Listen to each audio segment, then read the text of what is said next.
name is Vila Becken, the Rabbi from Another Planet. Please like, share, and subscribe, and ring that little bell so you're notified when new videos drop. And I watched Watchmen again, and I'm still watching Watchmen. One of the most frustrating shows I think I've ever seen. Because you haven't seen my reviews before, I think it has. I think Watchmen is like a beautiful white cashmere sweater with a disgusting ink blot on it. It is. There's areas of true brilliance within it. I think Lindelof is a talented writer. I think he's an inventive writer. But you know, the stain on it is it's a show ostensibly about racism by somebody who knows little to nothing about racism, to the point that he is in fact a bigot and a racist himself, as clearly portrayed by his work. You know, it just seems reasonably straightforward to me there. So where do we even start over here? So okay, everybody's all the people who love it are squealing because there was a massive reveal at the end of this episode of Doctor Manhattan. And I think that's one of the things that could have worked. Okay, it's fine. Let's try to think what happened. Okay, let's talk about the good things this episode. We have whatever the name of the main character is. See, Sister Knight. Is it Angela, or is that the name of the actress? Whoever, you know, the main character. She's still recovering from taking her grandfather's memories in pill form, in nostalgia pill form. Why is it called nostalgia? That seems, you know, it's clearly a throwback to the comic book when nostalgia was a perfume. That's one of the many things that don't work in this, and everything that doesn't work is for the same reason that Lindelof is an unwitting, a open bigot and an unwitting racist, which I'm going to go into in more detail. So she's recovering from it. She's having some kind of like treatment to remove the memories from her. And I think one of the best bits of the episode, so there's many spoilers, is, you know, she assumes it's her grandfather who she's attached to with this tube coming out of her arm, and he's in this locked room and she can't get into it. And eventually she decides to go into it by smashing the handprint reader from the door. Why that works, I don't know. That seemed kind of stupid to me, but apparently that works. So she goes in, and instead of being her grandfather, it's an elephant who is doing something to drain out the memories from her. I mean, it's got to be something to do with elephants having good memories and never forgetting. But again, I don't know what's going on there. It seemed very interesting. What else interested me? You know, you've got a lot of the backstory about the main character. Again, none of it really works. So the fundamental problem is this: that Lindelof can't write women or black people, which is a problem because it's a show about a woman black person. So now when I say he can't write it, he's so concerned about displaying how liberal he is, how progressive he is, that he can't write them as people. Now this has been a general criticism going throughout the series, but whenever you have white characters, it's fantastic. Well, until today, until this episode, which was there was one piece of pure bigotry in it, which we'll get to in a minute. Normally when he gets white characters, he's able to write interesting, layered characters. I think the episode 2, was it number 5, with Miramar, what's his name again? Looking Glass, was one of the best hours of TV I've seen ever. I put it in my top 100. It was superb. It was really superb. It was superb. Because he wasn't terrified of not showing how woke he is. You know, that's really the bottom line. But the other thing is we get to the motivation of the bad guys who are white supremacists. They say, no, we're not white supremacists. We just want white people to do better. That is like the definition of white supremacy. They wanted white people to be supreme. So, like, my guess is my strong guess is that Lindelof's brain, along with almost all of Hollywood, got fried because Donald Trump became president and he won the election, and they have to say it's because There are so many racists in America. There are so many racists in America, and they can't stand the progressiveness anymore. They just can't stand it. Yeah, that's just insane. It's insane nonsense. It's insane nonsense. It's insane bigoted nonsense. And again, so what's really happening is this: if you're successful in Hollywood, you're almost certainly a terrible human being. Now, that I think is probably true of Lindelof, and I don't think he wants to be. I think he wants to be a good person. I think all people want to be a good person. They say there's a Jewish parable that says we're coming up to Hanukkah where we light candles every night. I'll do something for that. Well, you know what? Maybe we'll do a Hanukkah candle lighting every night. Yeah, that sounds kind of fun. But they say this the candle is a representation of a human soul because it always goes upwards. So there's always an inner yearning for a higher purpose, for goodness, for just sheer goodness. And I think that's where it's all coming from, which is why it's so tragic that it's so evil. Which is the opposite good. So he's assuming that everybody who voted for Trump voted for him because these are racist. Because Donald Trump's a racist. And listen, I don't know, man. Maybe he is. I've never met him. It's been my experience that to make the argument that he's a racist, you have to misquote him and take things out of context. It's like, and just look. If you see my other videos, I talk a lot, occasionally about this English politician called Jeremy Corbyn, who I think is a racist. And I judge them both by the same yardstick, which is, yeah, Corbyn. If you the only way to make the argument he's not a racist is by misquoting him and take him out of context. The more you quote him and take him in context, the more obviously he's a racist.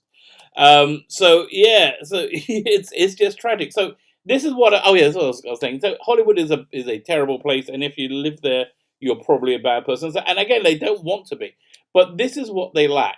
Well, they lack humility. That's obvious. That's what extreme wealth will do for you, which is why being wealthy perhaps isn't the greatest thing. Even though, I think most of us would like it, it's probably not the best thing for one's soul.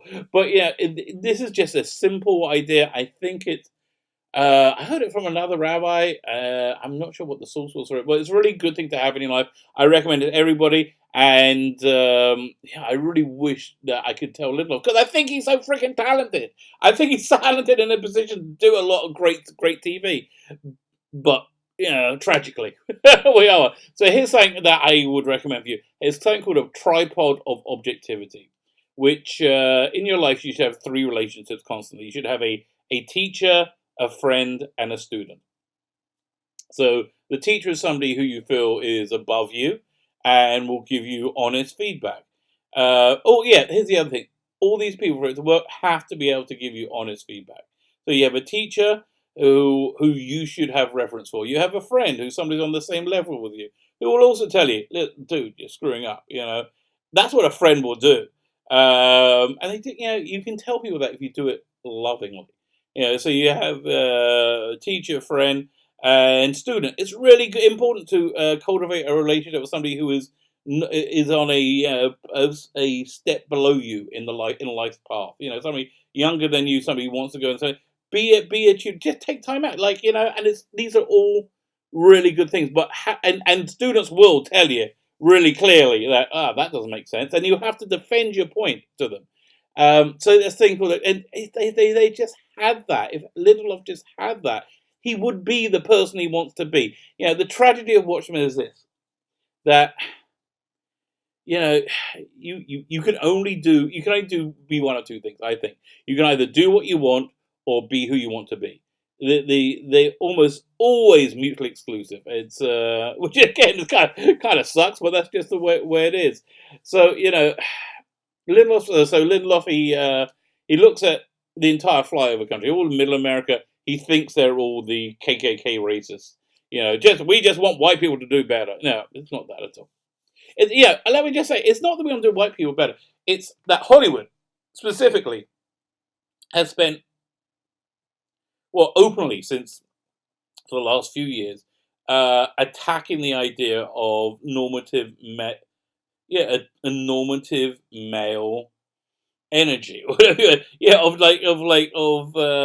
masculinity. They call it toxic. Just traditional masculinity. That Gillette ad, for example, is just an attack on masculinity, and it's there's always this implicit bias that it's always white people. It's white people who are really under attack. It's white people who set up this terrible racist system, which I don't believe there is. I mean, how many people are in the KKK right now? It's I think the FBI statistics is 5,000. 5,000 out of half a billion. That's an invisible dot on an invisible dot. But to Lindelof, it's like they are the most important thing, because I think these people just wake up every morning and go, "Oh my God, Trump's president, Trump's president. It's Donald Trump, Donald Trump." That's all they think about, and I think they're just desperately searching for validation for their prejudice, which is hard coming, because how can I say, things have been pretty darn good on every kind of metric since he became president. I don't know what to tell you. So he's bigoted against the Middle America flyover country, and he is, I think, unintentionally racist. But this is most of the racism of Hollywood, that he cannot write black people. They are, the term I've heard used most often is soulful saints. They are, and they exist only to be ciphers of abuse, victims of abuse, and to nobly withstand it and work through it. So, having said that, they actually made a reasonably good point this episode. One of the weakest characters, one of the most two-dimensional characters, has been. It's funny. I was just reading an article on GamesRadar.com, the people who own SFX magazine, and they called him Angela's wife, not Angela's husband, and that's about right, because he had no discernible character, and he was, there was nothing about. He was like completely nondescript. And now that makes sense, because he was a figment. So I'm intrigued to see where it's going to go. Look, I'm interested to see what his choices are. I think they're going to be a lot of bad choices. Again, like last week. Last week, I think the idea of making Hooded Justice like a black guy who survived a lynching, that and like gives his noose around his neck, gives that a whole thing, and but the execution of it, the execution just failed, because that character wasn't a believable character, and he was married to this little girl who was his sister, I think. That's just weird. But again, this is what happens when you can't write people. You're scared to write people. Also, by the way, he writes women terribly as well. I don't buy Laurie Blake's as connected to the character from the Watchmen graphic novel. She's just a mean, nasty person, and like most of the women in it are heartless and cruel. Apart from Sister Knight, who is one of the soulful saints, and honey child. So I don't know what to tell you. And there's other leaps of logic that are really making me crazy. The whole thing about the police force having to be wearing masks, that just doesn't work. It doesn't work. It never worked. And they got to explain how Don Johnson's character had the owl ship, or do there many owl ships? I'm intrigued about it. So why is all this happening around Oklahoma, Tulsa, Oklahoma? My guess is they're going to say that that's where superheroes were born, because the Hooded Justice was born from there, because when he grew up, because he was there when he was a kid, and he grew up, and that's one of the things that influenced him to become Hooded Justice. So that's what I believe. I'm intrigued. I love the Ozymandias stuff. The Ozymandias stuff is always fantastic. Can't wait to see where that's going. But again, it's a beautiful cashmere sweater with a horrible ink blot on it. That ink blot is Lindelof's racism and bigotry. And it's so freaking sad. Let me know what you think. Do you violently disagree? Yeah, there's so many people who love this show. Like last week, they oh, it's incredible. I don't understand it. Although, in fairness, when people say they go camping on vacation, I don't understand it. It seems awful. Do you remember in the early seasons of The Walking Dead that they were camping out to avoid the zombies somehow? I would rather be eaten by zombies. Camping just sounds awful. I am much better with a nice 4-star, 5-star hotel. I was going to say 5-star hotel, and many servants to serve me in the way that I would like to become accustomed. That is the way the rabbi from another planet should be treated. My name is Phila Beck, and the rabbi from another planet. Please like, share, subscribe. Let me know what you think. Put your comments in the comment box. In the comment box.